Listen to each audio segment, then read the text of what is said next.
Assalamualaikum everyone. As you all know, I hope that you all know, Pakistan Medical Council has announced registrations for National MDCAT 2021,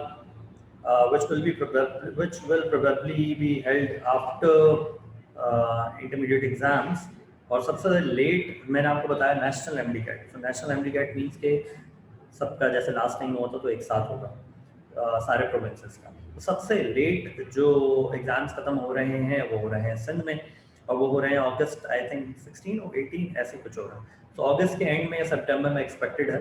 और PMC ने ये भी clear किया है कुछ जगहों पे, कुछ सोर्सेस से पता लगा है कि उन्होंने ये भी क्लियर किया है, क्लैरिफाई किया है कि इस बार जो है वो नेशनल एमडीकैट का पोस्टपोन होने का के चांसेस कम है। कुछ सोर्सेज ये भी बता रही हैं which is not confirmed yet, लेकिन कुछ सोर्सेज से ये भी पता लग रहा है कि शायद ऐसा भी हो सकता है कि जो आपका टेस्ट हो वो कंप्यूटर बेस्ड टेस्ट हो आपके अपने अपने सेंटर्स में। ठीक है जी। सो मैं कुछ इम्पॉर्टेंट डेट्स और आप लोगों को जो है वो स्क्रीन शेयर करके दिखा देता हूँ कुछ चीज़ें, जैसे कि फॉर एग्ज़ाम्पल हमारे पास यहाँ पे तो मैं दिखा देता हूँ। ये आप देख सकते हैं, यहाँ पे आपको नज़र आ रहा होगा, इसका URL एड्रेस भी दिख रहा होगा। ये MDCAT 2021 का ऑफिशियल जो रजिस्ट्रेशन प्रोसेस है उसका ये छोटा सा फॉर्म है, जिससे अभी सिर्फ और सिर्फ वो डाटा कलेक्ट कर रहे हैं। मज़ीद इसमें भी कोई रिक्वायरमेंट नहीं होगी, सिर्फ आपको ये फिल करना होगा, फिर बाकी चीज़ें लेटर ऑन आहिस्ता आहिस्ता आ जाएंगी सामने। एक और यूनिवर्सिटी की डेट्स आ चुकी हैं, और वो भी एक मेडिकल यूनिवर्सिटी है। वो कौन सी है? वो है आपके पास खान यूनिवर्सिटी।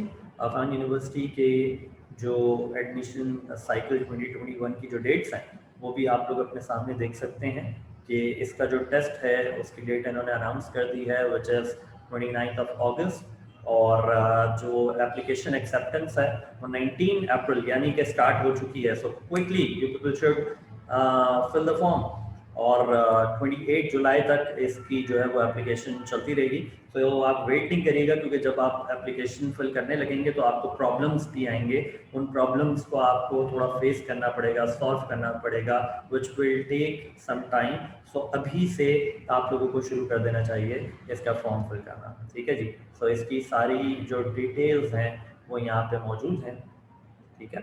और इसके बाद एक और ही, अच्छा मैं इसका ज़रा सैम्पल पेपर भी आपसे डिस्कस कर लेता हूँ खान का।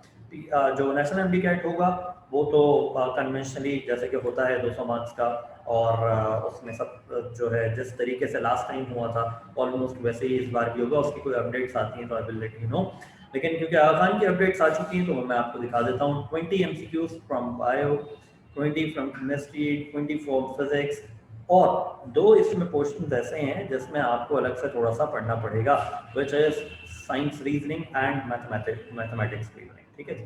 तो ये देख लीजिएगा, इसके अंदर जो है वो साइंस रीजनिंग और मैथमेटिक्स रीजनिंग भी आएगा। किस तरीके से आता है इसका सैम्पल पेपर मौजूद है वेबसाइट के ऊपर, मैं भी आपको दिखा भी देता हूँ।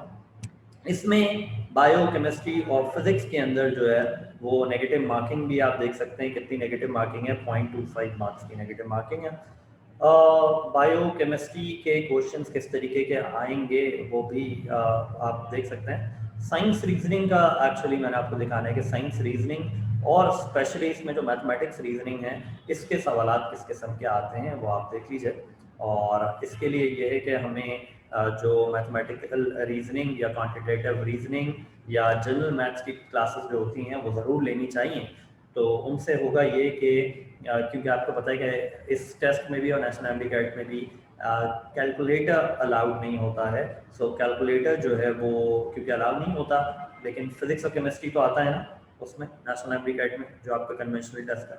सो उसको आपको सॉल्व करने के लिए आसानी होगी अगर आप जनरल मैथ्स पढ़ लेते हैं, प्लस खान का टेस्ट में भी आपको आसानी हो जाएगी और हेल्प मिल जाएगी। अच्छा एक और चीज़ मैं आपको दिखा देता हूँ। This was purely for the students of medical who are doing medical और wish to do medical in future. क्योंकि अब ऐसा हो गया है कि एक और चीज़ मैं आपको बता दूं कि मेडिकल के स्टूडेंट्स अब जो हैं वो आगे जाके यानी अब जो अप्लाई करेंगे तो कुछ यूनिवर्सिटीज़ उनको कंप्यूटर साइंस में भी एडमिशन दे रही हैं। सही है जी। सो अब एक और यूनिवर्सिटी के एडमिशन शेड्यूल के ऊपर हम आ जाते हैं। एक और यूनिवर्सिटी का admission schedule which is institute of business management IOBM, which is known as CBM as well. इसकी जो 15 मार्च से लेकर 10 जून तक इसकी जो एप्लीकेशन है वो ऑन है। और इसके अलावा इसका जो टेस्ट है वो देख लेते हैं, टेस्ट कब है इसका। टेस्ट है इसका 28 जून को। तो अब सबके जहन में ये आ रहा होगा कि फर्स्ट ईयर के एग्जाम्स तो हुए नहीं हैं, सेकेंड ईयर के एग्जाम्स भी ऑब्वियसली नहीं हुए हैं, तो ये टेस्ट कैसे लेंगे। तो ये टेस्ट जो है वो SSC यानी कि मैट्रिक की बेसिस पे लेना है, सही है। तो टेस्ट तो ज़्यादातर यूनिवर्सिटी ज़रूर ले रही हैं। आप लोगों को अपनी प्रिपरेशन बहुत अच्छी रखनी चाहिए। और एक चीज़ बहुत अच्छी हो गई है इस वक्त सेकेंड ईयर के स्टूडेंट्स के लिए, विच इज़ आपके जो पेपर्स हैं उसमें भी ज़्यादा परसेंटेज जो है वो MCQs का आ रहा है। सो MCQs की प्रिपरेशन आप अपनी MCAT, ECAT, BCAT की क्लासेस के अलावा अपनी रेगुलर क्लासेस में भी हो सकता है कि आप MCQs की प्रैक्टिस करें। और इसी का वाइस वर्सा ये कि अगर आप MCAT, ECAT, BCAT की क्लासेस ले रहे हैं तो वो आपके लिए इस तरीके से भी यूज़फुल हो जाएगी कि आपकी जो रेगुलर एग्ज़ाम्स हैं उसमें भी उसका काम आ जाएगा, क्योंकि हम MCAT, ECAT, BCAT में MCQs ही पढ़ रहे होते हैं। और अब 50% आपके पास जो है वो MCQs आने वाले हैं रेगुलर एग्जाम्स में भी, ठीक है जी। सो होपफुली कुछ इन्फॉर्मेशन मैंने आप लोगों को दी। वैसे मैंने डिसाइड किया था कि कोई सेशन होगा इंशाल्लाह, सो उसमें हम आपसे ये सारी बातें करेंगे। बट क्योंकि कोविड की वजह से हम जिस तरीके से एक ग्रैंड सेशन या सेमिनार करवाते थे डी राजूस के प्लेटफॉर्म से, वो हम इस बार नहीं करवा पाए। सो मैंने यही सोचा कि डी राजूस के ऑनलाइन प्लेटफॉर्म से मैं आप लोगों तक ये सारी बातें पहुंचा सकूं, ताकि ज़्यादा से ज़्यादा स्टूडेंट्स तक जो इन्फॉर्मेशन है वो पहुंच सके।